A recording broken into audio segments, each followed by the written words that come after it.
Chicken खाना पाप है क्योंकि उसमें जान है। दारू में ऐसी कौन सी चीज मिली होती है कि उसको पीने से पाप हो जाता? अगर आप पी के कुछ गलत कर रहे हैं तो फिर गलत है।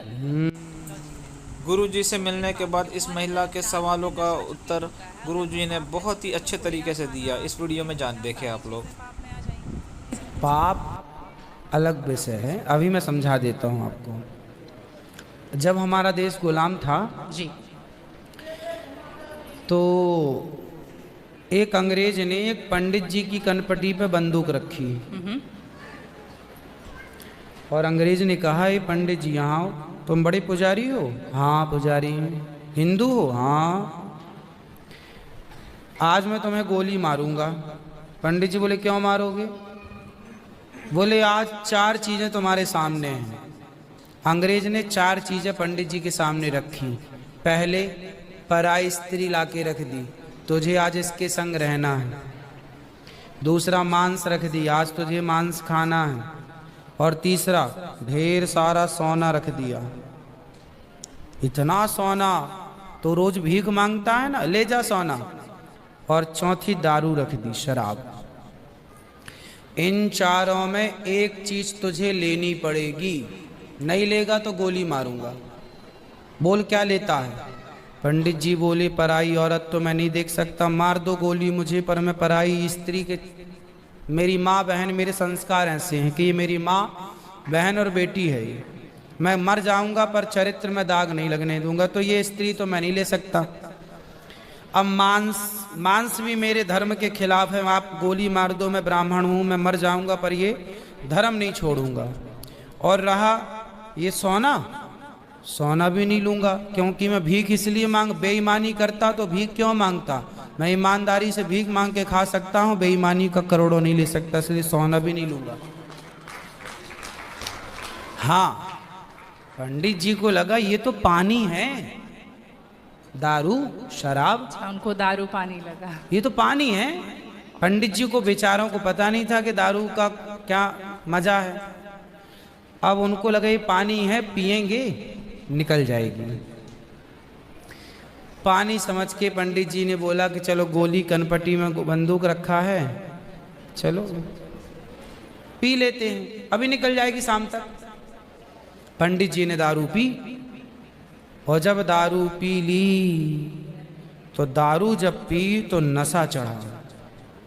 और जब नशा शराब का जब नशा चढ़ता है तो इंसान नहीं रह जाता।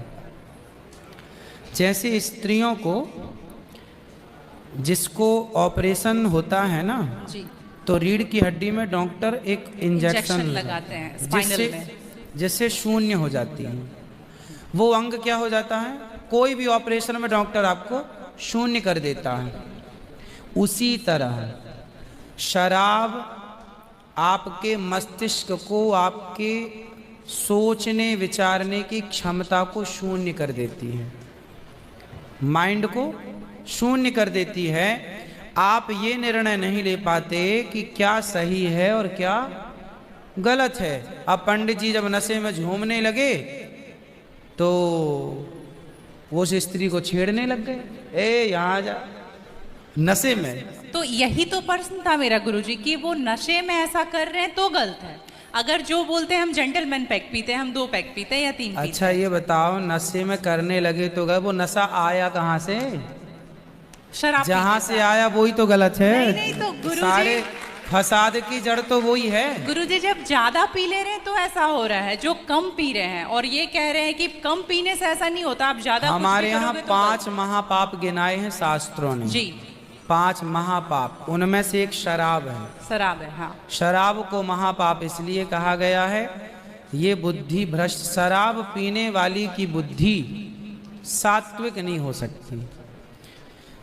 आप शराब पीजिए, आप शराब पीने वाला व्यक्ति आध्यात्मिक नहीं हो सकता। जो ईश्वर से कनेक्टिविटी है, जो हम आध्यात्म जगत की बात करते हैं। देखो, आप शराब पीने के शराब लोग क्यों पीते हैं? शराब कौन पीता है? समाज में 2 किस्म के लोग होते हैं। एक वो होते हैं, जैसे मैं सात्विक हूं, आप सात्विक हैं, आप चाहते हैं कि मैं भजन करूं भगवान का, ज़्यादा हाय हाय नहीं, शांत खुश भगवान के चिंतन में। एक तो इस प्रकार का आदमी है भगवत चिंतन में, वो ज़्यादा खाता भी नहीं। एक आदमी कैसा है जो विषय भोगी है। शराब शरीर को गर्म करती है जी। शराब शरीर को गर्मी पहुंचाती है। और जो व्यक्ति भोगी होता है, जिसे भोगों को भोगना है, वो लोग शराब का उपयोग करते हैं अपने भोगों की क्षमता को बढ़ाने के लिए। अब जिसे भोग भोगना है वो तो अपनी क्षमता भोगों की बढ़ाए और शराब पिए, परंतु जिसे भगवत प्राप्ति करना हो, ईश्वर से नेह करना हो, मन लगाना हो, संत लोग एक टाइम भोजन करते हैं, 2 टाइम नहीं खाते। बोले शरीर को केवल जिंदा रखना है, ज्यादा खिलाएंगे तो शरीर फिर हानिकारक है, मन भटकेगा। इसलिए यदि आपके अंदर ईश्वर की प्राप्ति की साधना है तो आपका आहार विहार शुद्ध अपने आप हो जाएगा। और मन में यदि कामना है तो फिर लोग तो चरस भी पीते हैं, अफीम भी लेते हैं। ये सब चरस अफीम क्या करती हैं? शरीर को उत्तेजित करती हैं। ये सब शरीर को उत्तेजित करने वाले पदार्थ हैं। तो बाकी जितने भी नशा वाली चीज हैं, हाँ। गुटखा, खैनी, दारू जो भी हैं, ये सारे फिर उतने ही इक्विवेलेंटली सब नुकसानदायक है। खैनी से कैंसर होता है, सिगरेट से लंग्स खराब होते हैं। गुल से क्या होता है गुरुजी? किससे? गुल जो करते हैं, गुल क्या होता वो है? पाउडर एक होता है ना? नहीं, वो मैं जानता नहीं हूँ। चरस अफीम क्या कहते हैं? क्या है बट? ड्रग्स? नहीं नहीं, वो ड्रग्स नहीं होता, डब्बे में आता है गुल। नहीं, वो गांव के लोग को मैंने देखा करते हुए। हाँ, तंबाकू चूना? नहीं, वो मैं उसके बारे में पहली बार सुन रहा हूँ, अब रिसर्च करना पड़ेगा वो चीज क्या है। मतलब कुछ भी नशीला पदार्थ देखो गलत तो गलत है, सब गलत है, सब गलत। शराब कौन सी सही है? सिगरेट कोई पिए तो कौन सा समझदार है? आप खैनी खाएं, गुटखा खाएं, अब कौन सही? इसे कौन कहे? मूर्ख ही सही कहेगा, खाने वाला ही सही कह सकता है। तो मतलब सब इक्वली उतने ही पाप है। पाप पुण्य अलग विषय हो गया। नहीं गुरुजी, आप कहते हैं कि शराब को पाप माना गया है, बाकी ये चीजों सारी को- चीज पाप के अंतर्गत है। अब सेहत खराब हो ही जाएगी। शराब के नशे को पाप माना गया है, बाकी चीजें गलत हैं। ठीक है। महापाप में शराब को लिया गया है, बाकी चीजों को गलत। सही कैसे हो सकती है खैनी और सिगरेट और बाकी चीजें? महापाप में शराब को गिना। देखो, एक होता है महापाप, एक होता है पाप। जी। महापाप 5 प्रकार के हैं, पाप अनेक प्रकार के हैं। तो पाप है, गलत है, ये सब चीजें गलत हैं। शराब महापाप है। आगे ठीक। ये सवाल बेसिकली मेरी बहन के घर वालों का है। चिकन नहीं खाना चाहिए क्योंकि उसमें जान होती है, कोई भी जानवर नहीं खाना चाहिए क्योंकि जान होती है। प्लांट में भी तो जान होती है ना गुरुजी? हाँ, तो होती फिर है। हम उसको तोड़ते हैं तो उसको नहीं दर्द होता? ऐसा उनके घर वालों का सवाल है, मेरे माध्यम से। नहीं, आप ठीक कह रहे हैं। देखो, किसी आप ना गेहूं को चबा जाइए, जी। चने को चबा जाइए, दालों को चबा जाइए, तो वो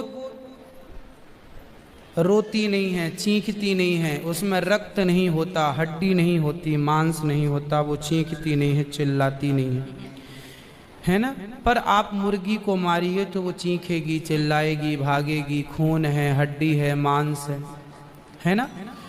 एक्चुअली सिद्धांत है ना। देखो, इतने सारे मर्द हैं, लेकिन इतने सारे मर्दों में एक मर्द ऐसा है जो आपका हाथ पकड़ के रह सकता है, आपका हाथ पकड़ के घूम सकता है, कोई कुछ नहीं बोल सकता, क्योंकि वो आपका पति है ना? समाज ने आपको इजाजत दे दी, जी। आपकी मांग भर गई, मंगलसूत्र आ गया, अब समाज ने स्वीकार कर लिया कि ये मर्द, ये पुरुष अब आपका पति है। अब आपको दूसरे पुरुषों के साथ देखा गया तो आप अच्छे नहीं माने जाएंगे। तो जैसे समाज ने एक पुरुष के संग एक स्त्री के संग इजाजत दे दी, शास्त्र ने इजाजत दे दी कि आप इसके साथ रह सकते, ये लीगल है। उसी तरह आपको गेहूं, चावल, अंकुरित अनाज चीजें, दाल, चावल, सब्जी, रोटी खाना लीगल, वेद ने आज्ञा दे दी, ये खा सकते हैं। मांस के लिए आज्ञा नहीं दी। पतिव्रता नारी पराये मर्द के संग, पराये पुरुष के संग घूमेगी तो समाज उसे ठीक नहीं कहेगी। उसी तरह हमें शास्त्र आज्ञा करते हैं कि हमारे ठाकुर जी, हमारे राम फल खाते हैं, हमारे राम फल खाते हैं, दाल, चावल, साग, सब्जी, बादाम, काजू ये खाते हैं। तो हमारे राम, हमारे कृष्ण खाए, मतलब वेद ने आज्ञा दे दी कि आप ये खा सकते हैं, ये खाने का पदार्थ है। मांस शेर के लिए है, बिल्ली के लिए है, कुत्ता के लिए है। क्या आप कुत्ता हैं? क्या आप बिल्ली हैं?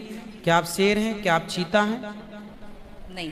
फिर जब हम मनुष्य हैं तो मनुष्यवत व्यवहार करें जी। हम वो ना खाएं जो हमारे लिए नहीं है। अब मांस खाने वाले जानवर ना, आप गौर से देखिएगा, मांस खाने वाले जितने जानवर होते हैं, कुत्ता, बिल्ली, चीता, शेर, सब जीभ से चाट चाट के पानी पीते हैं। जी। आपने कुत्ते को पानी पीते देखा हो? जीभ से पीते। लेकिन आप कैसे पानी पीते हैं? होंठों से पीते हैं, मुंह से पीते हैं। गाय कैसे पानी पीती है? मुंह से, जैसे हम लोग पीते हैं। कुत्ता चाट के, बिल्ली चाट के। मतलब शाकाहारी जानवर और मांसाहारी जानवर दोनों ईश्वर ने बनाए हैं। गाय को आप मांस परोसिए नहीं खाएगी, नहीं खाएंगे। वो बकरी को मांस परोसिए नहीं खाएगी, भैंस को मांस परोसिए नहीं खाएगी। जब जानवर होके अपने धर्म में अड़ग हैं तो हम इंसान क्यों अपना धर्म छोड़ रहे हैं? अब जो मांसाहारी जानवर होते हैं उनको आप ध्यान से देखना, उनके पाँव में नाखून होते हैं, जबकि शाकाहारी जानवर के खुर पाए जाते हैं। जैसे गाय का खुर होता है, बकरी का खुर होता है, भैंस का खुर होता है, जबकि चीता का, शेर का, कुत्ते का, बिल्ली का। अब आप देखिए कि आपके ईश्वर ने पैर बनाए हैं ना तरीके से, आप मुंह से पानी पी, मतलब आपके लक्षण शाकाहार से मैच कर रहे हैं जी। है ना? बिल्ली के, कुत्ते के यहाँ कैनाइन दांत बड़े बड़े होते हैं मांस फाड़ने के लिए जी। आपके नहीं है। मतलब आप ईश्वर की तरफ से शाकाहार। और अब मैं नहीं कहता, आप मेडिकल साइंस का अध्ययन करके देखिएगा, साइंटिस्ट लोग अब से, अभी मैं इंग्लैंड गया था, वहां मुझे बताया कि जो अंग्रेज लोग इनके बाप दादी जो मांस खाते चले आए हैं, अब कुछ अंग्रेज लोग इतने जागरूक हो गए हैं कि अब वो मांस नहीं खाते। वो कहते हैं कि अब इसको खाने से बीमारियां बढ़ रही हैं, लोग परेशान हो रहे हैं। पहले के लोग जंगल में कंदमूल फल खाते थे, ये अब खाने लग गए हैं, सुअर खा रहे हैं, कुत्ता खा रहे हैं। अब बहुत सारे लोग शाकाहार की तरह जो जागरूक हैं बढ़ रहे हैं। तो आप और हम तो पहले से जागरूक हैं, तो हम क्यों अपने आप को मांसाहार की तरफ ले जाएं? क्यों किसी की हड्डी चबाएं? बताइए, हमारे यहाँ मुर्दे को छूने से लोग नहाते हैं, कितनी दुर्गंध है। अब देखो, आप गेहूं, आप पालक काटो, गोभी काटो, है ना, मूली काटो, गाजर काटो, दाल पकाओ, कोई दुर्गंध आती है आपकी रसोई में? नहीं। लेकिन आप मुर्गी पकाओ, मुर्गी काटो, बिल्कुल वो बदबू से भर जाएगा। जी। मतलब आपकी नाक भी आपको गवाह देने लग जाएगी, भाई बस कर, है ना? तो शरीर एक्सेप्ट नहीं करता, आप जबरदस्ती खिला रहे। भी जैसे जितिया करती है, हम लोग 3 भाई बहन हैं, 2 बहनें हैं, 1 भाई, और मेरे घर में एक छोटा सा कुत्ता भी है। तो वो गुरुजी भाई बहन के सम्मान ही है, समझ लीजिए। मतलब मम्मी हम लोगों के कंपैरिजन में उसको ज़्यादा प्यार करती है, मोस्ट ऑफ द टाइम उसके पीछे ही मम्मी का जाता है। तो जब मम्मी जितिया करती है तो कहते हैं सबको पहनाती हो वो बद्धी जितिया वाला, तो क्या हम उसको भी पहना सकते हैं? क्या पहनाती हैं? वो जितिया जो पहनते हैं ना, अभी जितिया वाला जो पर्व था कुछ दिन पहले। हाँ हाँ, या देखो नहीं पहनाना चाहिए? ये क्या होता है, पहले ये समझाओ, हम अभी समझे नहीं क्या होता है। भाषा मिसमैच मैं हो रही है। बताती हूँ, जैसे पति के लिए तीज किया जाता है, हाँ। करवा चौथ किया जाता हाँ। है, ठीक उसी प्रकार से बच्चों के लिए जितिया का पर्व किया जाता कि है। हमारे यहाँ उसे संतान सप्तमी कहते हैं। शायद, मुझे इसका ज्ञान नहीं है। हाँ हाँ, हमारे यहाँ उसको संतान सप्तमी बोलते हैं। ठीक जी है, जी। ठीक है, ठीक है। देखो, बच्चों के साथ बच्चों का व्यवहार करो, जीव मात्र से प्रेम करना बुरा नहीं है। सबसे प्रेम करो, सबको रोटी दो, सबको प्यार करो, सबको दुलार करो। प्यार दुलार करने में कोई बुराई नहीं, पर हर चीज की मर्यादाएं हैं। आप जितना प्यार अपने पति से करती हैं, आप उतना प्यार, उस तरह का प्यार पर पुरुष से करेंगे तो ये मर्यादा के खिलाफ है। जी। मतलब प्यार अब कहें कि नहीं जी, जैसा हम अपने पति से करते हैं वैसे तुमसे भी करेंगे, वो अमर्यादित हो जाएगा। उसी तरह हम गाय से जो व्यवहार कर सकते हैं वो कुत्ते से नहीं कर सकते। तो हर चीज की एक मर्यादा है। कुत्ते को देहली के बाहर रखा जाता है, घर के अंदर नहीं। बट वो तो हमेशा घर में ही रहता है। वो आपकी अज्ञानतावश है। तो कुत्ता जहाँ जहाँ अपने पांव रख देता है, कुत्ता जहाँ जहाँ होता है, वो अशुद्ध हो जाती है जगह। कुत्ता के स्पर्श से अशुद्धि आती है। तो इसलिए कुत्ता को रोटी खिलाने का विधान तो है। कुत्ते को आवश्यकता है तो आप उसकी दवाई भी कराइए, है ना। अनायास उसे छूने का विधान नहीं है। तो फिर गुरुजी उसको घर से बाहर कर दें। बाहर क्या, कुत्ते घर के अंदर रहे कब? आज के ज़माने में फैशन का ज़माना, तो लग्जरी गाड़ियों में घूम रहे कुत्ते। गाय है आपके घर में? नहीं गुरुजी, उसके लिए इसलिए नहीं पॉसिबल है क्योंकि आप फ्लैट में नहीं रख सकते हैं। आप खुद अगर रेंट पे रहते हैं तो आप नहीं समस्या रख तो सकते। यही है कि आज हम कुत्ते को रखने को पॉसिबल मानते हैं, पर गाय को रखना इम्पॉसिबल मानते हैं। गुरुजी, दिक्कत तो कुत्ते से भी है बहुत लोगों को। हाँ। लॉजिकली देखा जाए, अगर उसको हम बाहर लेकर के जाते हैं शौच के लिए तो उससे भी दिक्कत है, लेकिन कुत्ते में मैनेज हो जाता है क्योंकि हम बाहर लेके जाते हैं। एक्चुअली कुत्ते में आप लोग मैनेज करना सीख गए हैं। काश गाय के साथ भी मैनेज करना सीख गए होते तो गाय भी मैनेज हो जाती है अभ्यास से। अब कुत्ते के संग रहते रहते अभ्यास हो गया है। गाय भी ना, छोटी सी गाय आती है जो हिमालय तरफ की गाय है ना, वो बहुत छोटी सी होती है।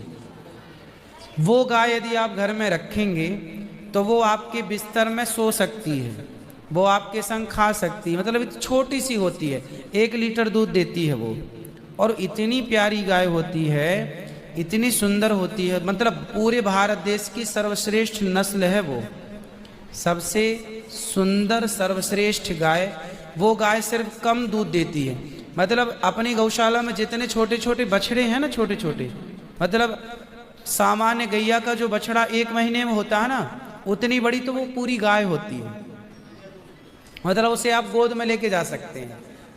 वो बच्चे की माँ बन गई है, लेकिन उस गाय को आप अपनी गोद में ले सकते हैं, वो भी गाय होती है। तो कुत्ते वालों को उस गाय के साथ मैनेज कर लेना चाहिए। अच्छा, ठीक, मतलब वो- उस हाइट, मतलब उस गाय की हाइट की ग्रोथ नहीं है, वो गाय की हाइट वो गाय बहुत छोटी सी होती छोटी है, सी होती इतनी सी होती है कि आप उसे गोद में ले सकते हैं। आप उसे गोद में लेके पूरे घर में घूम सकते हैं। मतलब इतनी छोटी गाय होती है वो। देखो, भगवान को पता था कलयुग में ऐसा होगा, इसलिए ऑप्शन दे रखा है। Thank you. आप कुत्ते को गोद में लेके घूमते हैं, पर भगवान ने ऑप्शन दे रखा था, हम लोगों का ध्यान उस तरफ गया नहीं। सही बात। गुरुजी, मेरा लास्ट प्रश्न आपके माध्यम से ये बुलवाना है। बहुत सारे लोग खच्चर पर जाते हैं केदारनाथ, और वैष्णो देवी भी जाते हैं खच्चर पे। अगर आप देख रहे हैं तो अभी रिसेंट का वीडियोस देखे होंगे, तो उनको चरस पिला करके लेकर के लोग जा रहे हैं। किसको? खच्चर को? खच्चर को, जी। एक नाक बंद करके एक नाक से पिला रहे हो, और आपको यहाँ पे बहुत सारे लोग एडमायर करते हैं, इवन 11 मिलियन लोग एडमायर करते हैं। अगर आप ये बोल देंगे कि आप धाम जाते हो तो जाओ, लेकिन पैदल जाओ, इनका प्रयोग मत करो, तो मेरे लिए बहुत अच्छा होगा, क्योंकि हम बहुत ज़्यादा ही एनिमल लवर हैं। तो ये देख करके लगा था मुझे कि कभी आऊंगी यहाँ तो आपके माध्यम इसलिए से जरूर पहले एक बार। के लोग जब तीर्थ यात्रा पर वहाँ केदारनाथ बद्रीनाथ पैदल जाते थे जी। तो इस उद्देश्य से जाते थे कि अब वापस नहीं आना। पहले के लोग जाते थे इस उद्देश्य से कि अब वापस नहीं आना। नहीं आना, वहीं भगवत धाम में चले जाएंगे। आजकल इसलिए आज के ज़माने में तीर्थ इत्यादि जवानी में ही कर लो। माँ बाप को समय है, पाँव हाथ चल रहे हैं तो करा दो। भजन करो मस्त जवानी में, बुढ़ापा किसने देखा। तो समय से सब कर लो, बुढ़ापे में फिर तो खच्चर ही बचेगा।